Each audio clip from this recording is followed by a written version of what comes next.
गुंजन चौधरी का धमाकेदार भाषण, क्या साइकिल की हवा चल रही है या नहीं? जिसको सुनेंगे तो हर कोई यही कहेगा, बेटी तो अपने पापा से भी आगे निकल गई। करोड़ों लोगों के सामने ऐसा दिया भाषण, बीजेपी के नेताओं को लगा अब तक का सबसे बड़ा झटका। गुंजन चौधरी पापा की परी नहीं बल्कि पापा की शेरनी बन गई।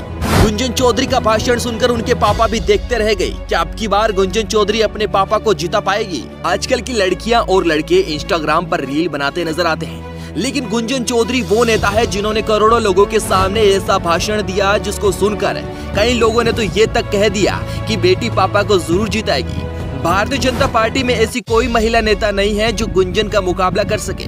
चाहे डिंपल यादव हो, चाहे अदिति यादव हो, चाहे काजल निषाद हो या गुंजन चौधरी, समाजवादी पार्टी के लिए महिलाओं का रोल सबसे अहम है। चाहे पूरी कहानी आपको बताएंगे, लेकिन उससे पहले हम ये बात कर लेते हैं कि गुंजन चौधरी आखिर किसकी बेटी है। कांग्रेस सपा गठबंधन से पूर्व सांसद चौधरी विजेंद्र सिंह को प्रत्याशी बनाया है। दावेदारों की सूची में और कोई चेहरे थे, पर सपा ने पूर्व सांसद पर दाव लगाकर जाटलैंड पर निशाना साधा।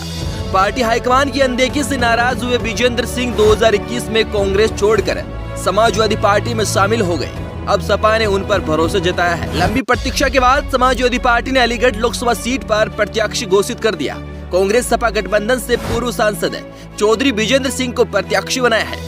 दावेदारों की सूची में और भी कई चेहरे थे, पर सपा ने पूर्व सांसद पर दाव लगाकर जाटलैंड पर निशाना साधा। पार्टी हाईकमान की अनदेखी से नाराज हुए विजेंद्र सिंह 2021 में कांग्रेस छोड़कर समाजवादी पार्टी में शामिल हो गए। माना जा रहा है कि छिटक रहे जाट वोट बैंक को साधने के लिए सपा ने उन्हें प्रत्याशी बनाया। जनपद में इगलास, खेर और बरौली जाटलैंड कहे जाते हैं। यहाँ जाट समाज को निर्णायक की भूमिका भी माना जाता है। गुंजन चौधरी के बारे में हम बात कर रहे थे, आपको हम एक वीडियो प्ले करके दिखाते हैं जिसमें गुंजन चौधरी जोरदार भाषण दे रही थी। भैया आपकी हवा चल रही है कि नहीं? हवा चल रही है ना साइकिल की? तो आधी बना दो इसको 26 को, तो आधी बना दो इसको 26 को। और ये 26 तारीख को साइकिल का बटन दबा के इस आंधी को न्याय की गति दीजिए कि ये 5 साल एक एक दिन इन 21 गाँव की न्याय और व्यवस्था के लिए मेरे पिता समर्पित रहेंगे। इसका मैं आपको आश्वासन देती हूँ। आपने 4 बार एमएलए बनाया, 1 बार एमपी बनाया और फिर बनाने जा रहे हो। इतने लोगों के बीच जब भारतीय जनता पार्टी ने ये भाषण सुना होगा, तब एक ही बात जहन में चल रही होगी कि इस बार समाजवादी पार्टी कांटे की टक्कर दे रही है। गुंजन चौधरी को आप सभी ने पहले कभी नहीं देखा होगा, लेकिन जैसे ही इनका भाषण लोगों ने सुना तो लोग उनके फैन हो गए। तो वहीं अखिलेश यादव अपने मकसद में कामयाब हो गए, क्योंकि जाटलैंड के वोटों में बहुत बड़ी सेंधमारी पापा की बेटी ने कर दिखाई है। तो वहीं दूसरी तरफ आज अखिलेश यादव ने एक रोड शो के दौरान भाजपा पर जमकर हमला बोल दिया। अखिलेश यादव ने कहा कि हमारा हवाई पट्टी पर उतरने का मकसद यही था कि जो काम समाजवादी पार्टी ने शुरू किए थे उन सभी कामों को भाजपा ने बंद कर दिया।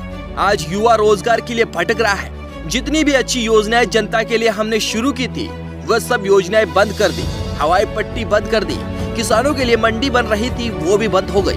वैसे ही 2024 के लोकसभा इलेक्शन का पलड़ा कभी इधर तो कभी इधर। जहां कन्नौज से अखिलेश यादव चुनाव लड़ रहे हैं, वहीं से योगी की सांस अटकी हुई है, क्योंकि कन्नौज में अखिलेश यादव का दबदबा हमेशा से ही रहा है।